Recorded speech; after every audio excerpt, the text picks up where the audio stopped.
It's the Fast Lane Daily team on assignment, copping mad style.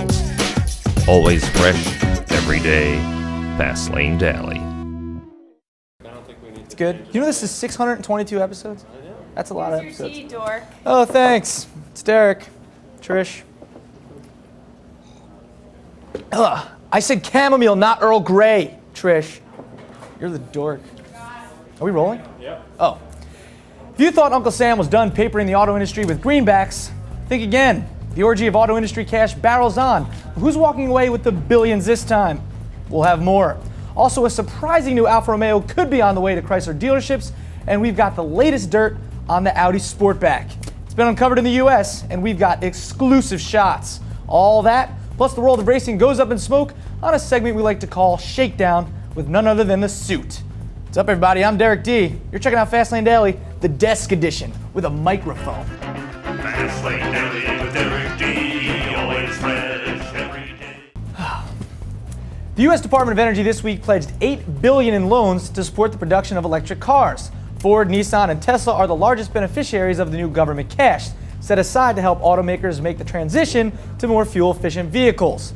The biggest chunk will go to Ford, which plans to spend its $5.6 billion portion on converting 2 truck plants to build cars. Auto Week reports Ford's upcoming electric vehicles will include versions of its Transit Connect van in 2010, the Focus in 2011, and more hybrids, including a plug-in by 2012. Silicon Valley automotive startup Tesla also scored big, reeling in $465 million to put toward building its new Model S and a foosball table. Nerds love those. Right, Jake? Oh, that's a great shot, Jeremy. Nice. I have a McCain head in my cup. Awesome. And there's new word on how the recent Fiat Chrysler pair-up might translate into new product in U.S. dealerships. According to the Detroit Free Press, one of the most startling could be an Alfa Romeo version of the 2011 Jeep Grand Cherokee. Whoa. The brand new model would be called the Alfa Romeo GTX. Like the Grand Cherokee and Dodge Durango, the GTX will be built in Detroit, with a likelihood Fiat will export some of the new upscale SUVs to Europe. The GTX is a cornerstone of a plan by new Chrysler overlord Sergio Marchionne to take on Audi in the American market. Don't expect to see too many Fiat models on American roads. The Free Press reports the only Fiat model set for a US debut will be the small 500.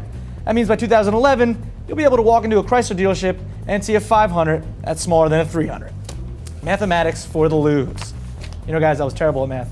How bad? I'm still pretty bad at math. SOHCAHTOA? See, I don't even know what that means. I couldn't pass Cal. Sine. Are you guys good at math? Yeah? Because I'm still terrible. What's 8 times 5? 37. Wow, you're way off. Let's move on. All right, cross that one off. And it may not be coming to the U.S. dealerships, but the new Audi A5 Sportback is here. Students at the University of California, San Diego caught Audi's new hatchback sedan, or four-door coupe, on a set of an on-campus photo shoot. Audi's site Fortitude says the Sportback will share the same drivetrain and packaging options with Audi's A5 and S5 models. Yes, JF, that means an S5 Sportback. Thank you. You happy? Actually, yeah. He's pretty psyched. I'm excited. I don't think you can stand up right now. Ooh, this guy. While Audi doesn't have any plans to bring the Sportback to the U.S. initially, strong demand could make them change their minds.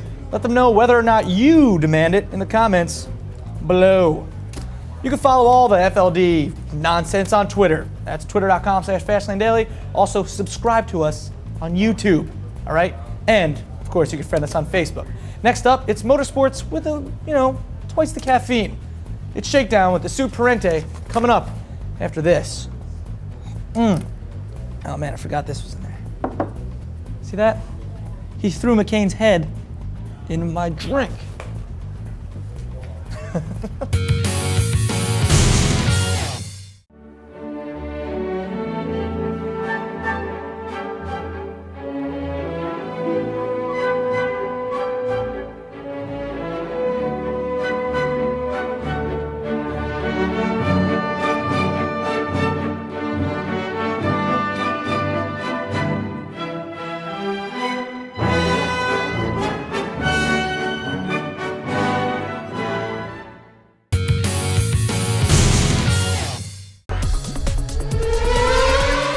The F1 controversy is just like every psycho girlfriend you've ever had.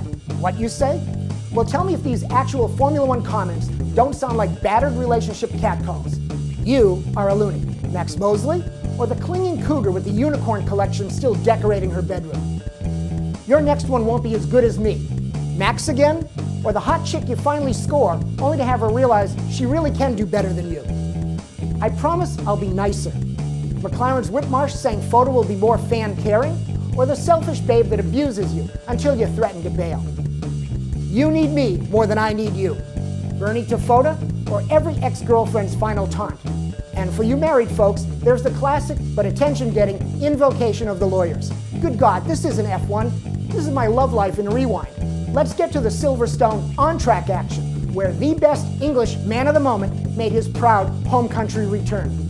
No, I'm not talking Button. I'm talking about Red Bull designer Adrian Newey of Stratford-upon-Avon and his newly dominated RB5. Red Bull won too at the British GP. They won with new nose aero, a new wheelbase for better weight distribution, Newey's second double diffuser, his unique pull rod rear suspension for packaging in low CG, this yacht-like underbody keel, and more. Now, even the Braun team is testing Newey car mods. Newey's back, as if there was ever any doubt. This is the guy that gave the world the all-conquering March Indy cars of the 80s, the super dominant Megatech Williams F1 cars of the early 90s, and the championship McLarens of the later part of that decade. At Silverstone 09, the talk was all about tire heat. Smooth steering Jensen could not get optimum temps. Red Bull ran better in the cool weather, so Vettel and Webber just ran away. Rubens, with his more abrupt wheel work, scrubbed his tires up to temp better and got more speed, but it wasn't enough for P1. So now we head to the season midpoint, the German GP in 3 weeks. Red Bull's on a roll, but let's not get too far ahead of ourselves claiming Braun is finished. A, they still have a big lead, 30.5 points in the manufacturer's battle, 25 points in the driver's. B, Braun is still outscoring Red Bull, of course in the first 4 races, but even when you look at the latest 4. C, it's only the last 2 races that RB outpoints the B team. 32 points to 19 in the manufacturers, 16 points each for Vettel and Webber versus 13 for Button in the drivers. Bottom line, the season is only getting better and will be great fun. But only if we can get the F1 girlfriends to shut up so we can concentrate. Let's finish up with some rapid-fire facts we'll call quick shifts.